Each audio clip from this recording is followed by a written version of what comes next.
Hi guys, good evening and welcome to your favorite channel, Waiting to Roar. You can catch us on YouTube, Facebook, and TikTok for all the latest news from Southwest Nigeria. In quick and concise updates, do not forget to like, share, and subscribe. You could also drop us a comment as we'd love to hear from you.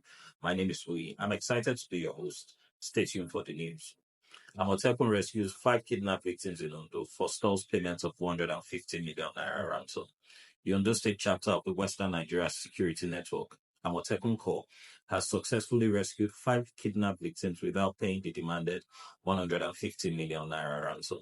Amotekun Commander Adetunji Adeleye disclosed that the victims were rescued on May 6 and May 10 during operations in forest areas following renewed directives for security agencies to comb the forest. 4 victims were abducted along the Lagos-Ore Expressway on May 10, with the kidnappers demanding 100 million naira.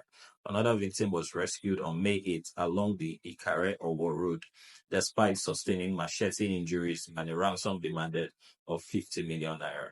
Adeleye confirmed that the operations were based on credible intelligence and that Amotekun officers are now on 24-hour patrols with rangers deployed deep into the forest. He reaffirmed the state government's commitment to public safety and a zero-tolerance stance. Right. JAMB admits 2025 UTME errors, 380,000 candidates affected in Lagos and Southeast. The Joint Admissions and Matriculation Board, JAMB, has officially acknowledged significant errors in the 2025 Unified Tertiary Matriculation Examination, UTME, affecting nearly 380,000 candidates across Lagos and Southeast Nigeria. The announcement made by JAMB Registrar Professor Ishak Oloyede during a press briefing in Abuja follows weeks of backlash over technical issues and questionable results.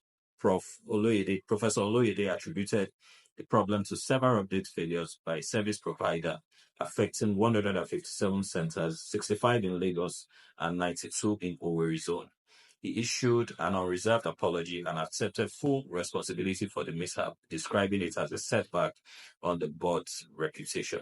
Public outrage grew after JAMB released results on May 9, with only 21.5% of the nearly 2 million candidates scoring above the 200 mark benchmark for university admission. Amidst complaint of poor scores and technical disruptions, many called for remarking and systemic reforms. Lagos records 1.3 trillion naira IGR in 2024 amid widening poverty in city slums. The Lagos state government announced a record 1.3 trillion naira in internally generated revenue IGR for 2024, a 45% increase from 2023, signaling strong economic performance. However, this prosperity starkly contrasts with persistent poverty in slum communities such as Makoko, Iwaya, and Amukoko, where millions still lack access to basic services. Finance Commissioner Abayomi Oluyomi revealed the state has already generated 333 billion naira in IGR for 2025 and expanded payment methods for property taxes. Despite these financial strides, a recent report shows high levels of multidimensional poverty, especially in education and sanitation, in Lagos's coastal slums. While Amokoko had the lowest poverty index, Makoko and Iwaya remain highly deprived, plagued by poor waste management, health risks, and inadequate schooling. The World Bank is targeting these areas in a $200 million urban upgrade project. Governor Sanwo-Olu's administration has launched initiatives like the Micro Enterprise Support Initiative, MESI, to empower residents and tackle grassroots poverty, with nearly 10 billion naira invested so far.